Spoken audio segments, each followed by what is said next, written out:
Hey, if you clicked on this video, you're probably from this area, and you already know what this game is about. But just in case you don't and you've randomly stumbled across this video, fear not, because I have a short synopsis for you. Please keep watching. A Bang is a card game. It's kind of like the good, the bad and the ugly, but it's mixed with Among Us. One person plays as the sheriff, then there are bandits who want to kill the sheriff, the deputies want to protect the sheriff from everyone else, and the renegade wants to be the last one standing.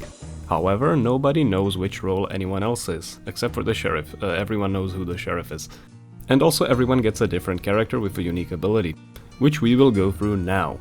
I arranged them into a tier list because I am a normie. Being in the same tier means they are pretty interchangeable, in my opinion, depending on role, or just your personal preference. But if I had the choice, I would probably pick one from a higher tier if I had the option to. This is because, according to the official rules, you can't actually pick your character, you get them randomly. But from experience, people usually give out two and let you pick one because it's just more fun this way. Even though some characters may be better, keep in mind that this is still a card game and it's mostly decided by your draws anyway. And no, I will not be supporting this with any empirical evidence whatsoever. Also, do keep in mind that this video is for the vanilla game with no expansions. Okay, let's get to the actual list now, starting from the bottom. Let's kick things off with the only character in F tier, but I think he is solidly the worst character in the game. Sid Ketchum. He can discard 2 cards from his hand at any point to heal himself 1 health. Although this is almost never worth doing. You only draw 2 cards every turn, unless you get very lucky, so you will essentially be skipping your entire turn just to heal yourself. If your opponent can shoot you with one of their cards, they already have card advantage against you.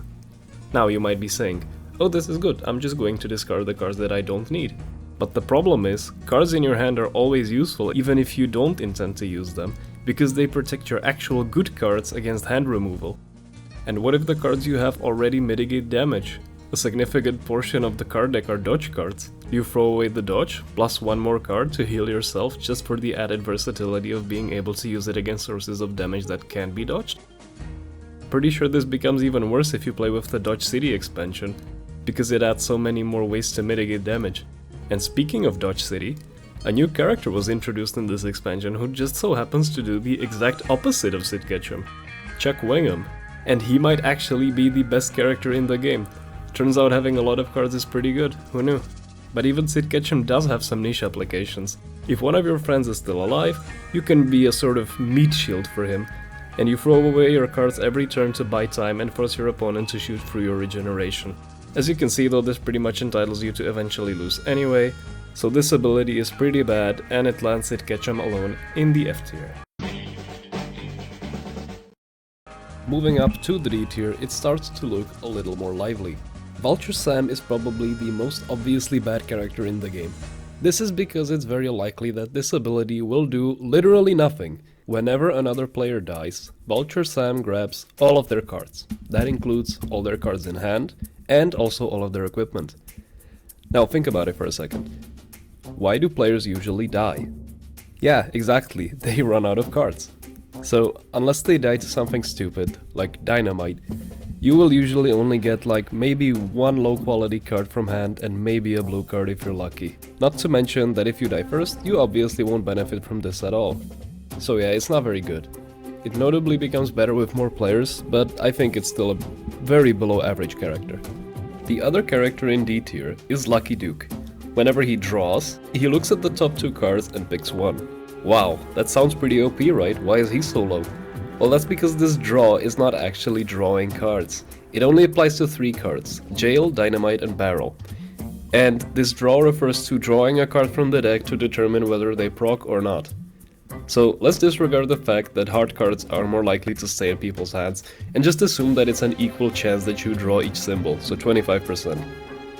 For Jail, it takes your chance of escaping from 25% to 43%, and for the Dynamite I think it's from about 17% to around 3%. The Barrel's chance to block also goes from 25 to 43 as it does with Jail because it's the same symbol. I think the Barrel is probably the most impactful out of these 3 because it makes it significantly harder to take down. So that's pretty neat, but keep in mind that if you're sheriff you can be jailed and your equipment will likely be stolen. He isn't horrible, but the upside is kind of situational and not all that strong. D tier. It's starting to get crowded with 3 characters this time. You probably still won't be very happy if you get these, but they can work fine enough. First up is Rose Doolan. This is just having a permanent scope. Notably, this makes Panic and Volcanic a lot better, both of which are really good cards that are limited by range. It also gives you a little bit more freedom in games with a lot of players where you usually can't shoot anyone you want. But there are so many guns in this game that realistically you probably won't need this. You can use Panic to steal people's horses, which you usually can't, but there are other means of removing those. Everything that Rose Doolan does can also be done by any other character, she just does it slightly more consistently. She's not awful, but definitely not a good character though. The next character is Paul Regret, and how fitting, because I regret ever picking this game up when I get him. Not because he's all that bad or anything, but I personally find him to be kind of boring. He's basically Rose Doolan, but in reverse, so others need 1 extra range to do damage to you. Basically having a permanent Mustang. But it's a little better than that because it can actually stack with the Mustang. This is a lot better than Rose's ability, but it's balanced by him having only 3 health, which is pretty bad because it makes you able to hold 1 card less in your hand, and it cannot be compensated for it anyway. This ability can feel really unfair at times, especially when there's only 2 players remaining, and Paul manages to consistently remove his opponent's weapons. But most of the time it's like it's not even there, and you're just stuck with a 3 health character, which is kind of dreadful. C is his rightful place. He is playable. Last character is Pedro Ramirez. He can take his first card from the top of the discard pile, so the last card played by the player before him. This ability kind of sucks, but it's also kind of broken, and it can completely destroy the game if the stars align. So the main reason why this sucks is that your opponent can make this power pretty much irrelevant by throwing away some garbage as his last card, which you probably don't want to take. But that's assuming that your neighbor is actually your opponent. If he is your friend, and you can communicate to him that he is your friend, he can give you his best card to replay, so that's pretty cool. But there's an even cheesier way to abuse this. Say that you get your turn right after your opponent. You put your opponent in jail, he fails the check, you take the jail from the discard pile and immediately put him in jail again. Loop this forever until he eventually passes the check. For maximum cheese, you can put Kit Carlson right before the person you are jailing to make sure he never passes the check. And congratulations, you have completely locked some poor soul out of playing the game forever. So if this happens, yeah, Pedro is pretty damn good. Otherwise kind of mediocre. Funny though. Now we're getting into the actually good characters, starting with the worst of the best. Jourdonnais. Playing as Jourdonnais basically feels like this.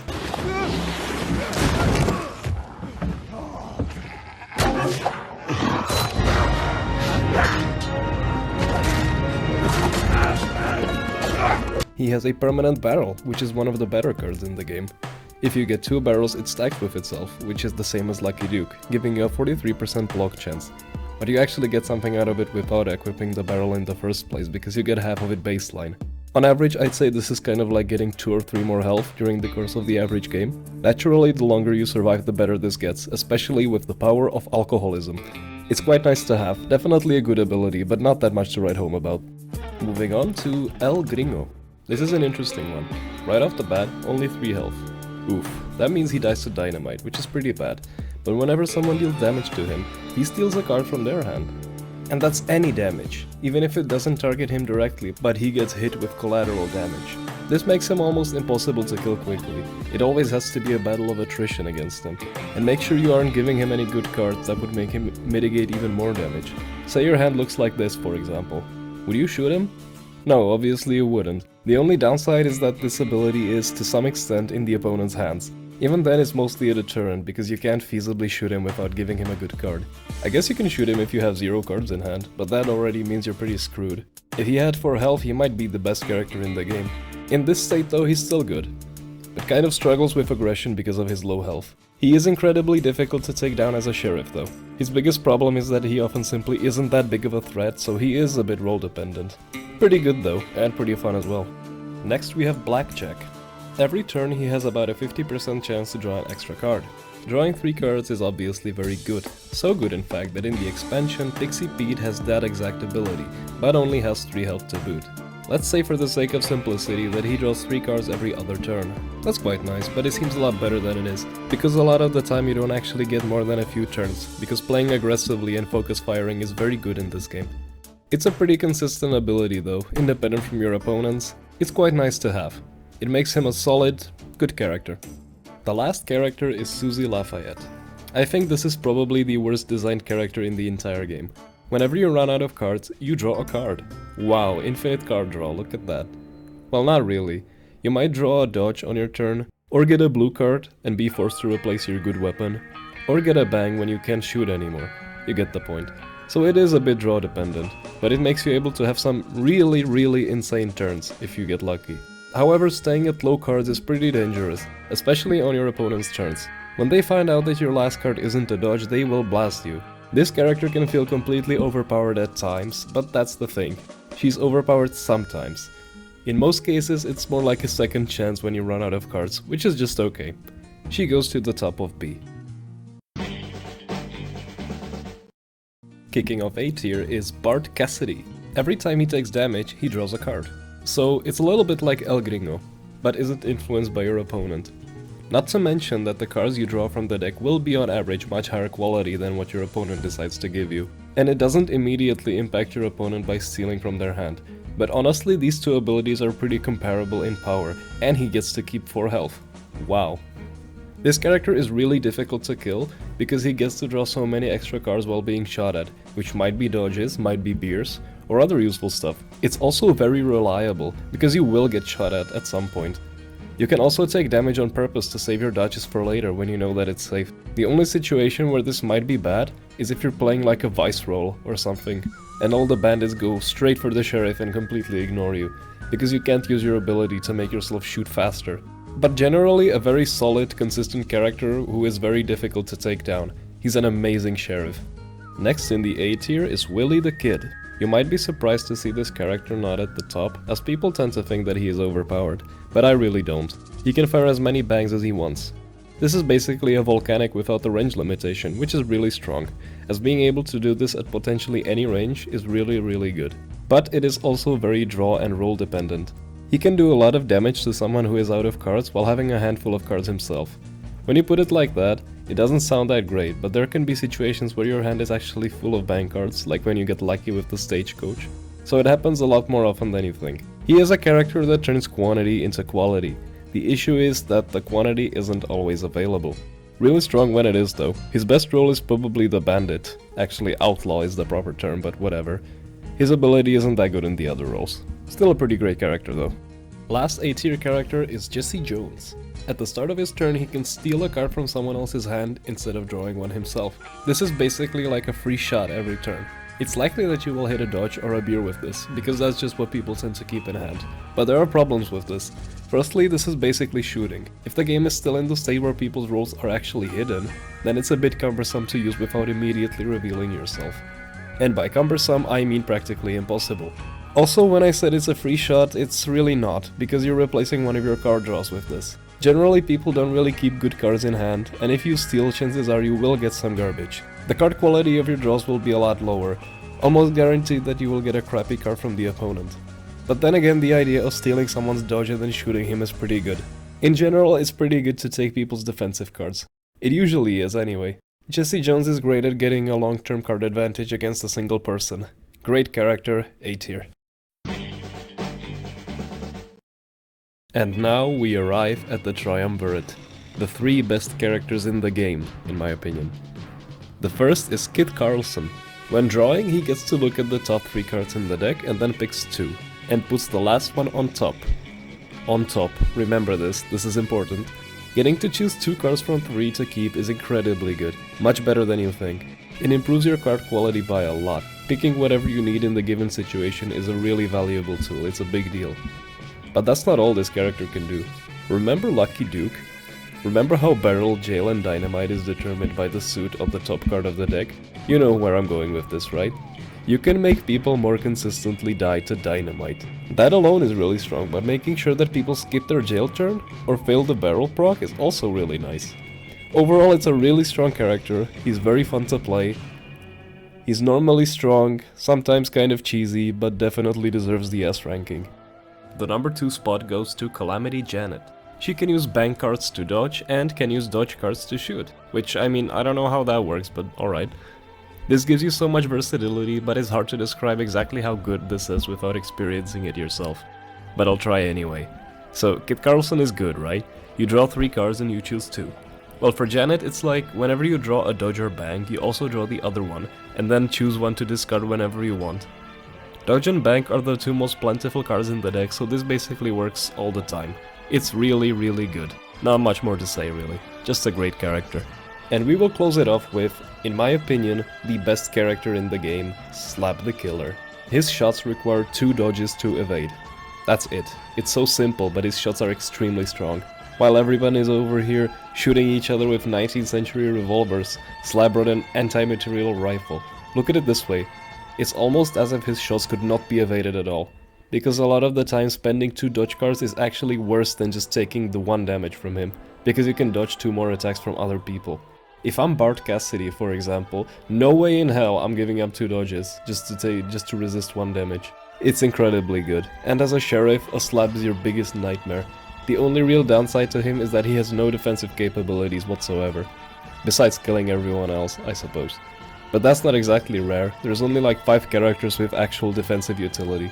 But unchecked, he will burn through your health better than any other character, and in the end the goal of the game is to shoot people, and no one does it better than Slab. I would say this is the only character that I would consider overpowered. Give him a volcanic, and you just kind of die. I haven't looked into the expansions too much, but I would be very surprised if they made someone stronger than him. Although Chuck Wingham does seem to be pretty busted as well. And that concludes my list. If you liked it, you can watch my other videos. If you didn't, you can disagree in the comments, maybe give me a like. If you'd like to try this game out, you can play the official version on Board Game Arena Online, which is the version that I played. But there's also some fan-made knockoff called Kerplow, but I'm not sure if anyone's still playing that. But I mean, the physical version isn't that expensive, it's a pretty old game. Anyway, have a good one, and I'm gonna catch you all later. Bye bye.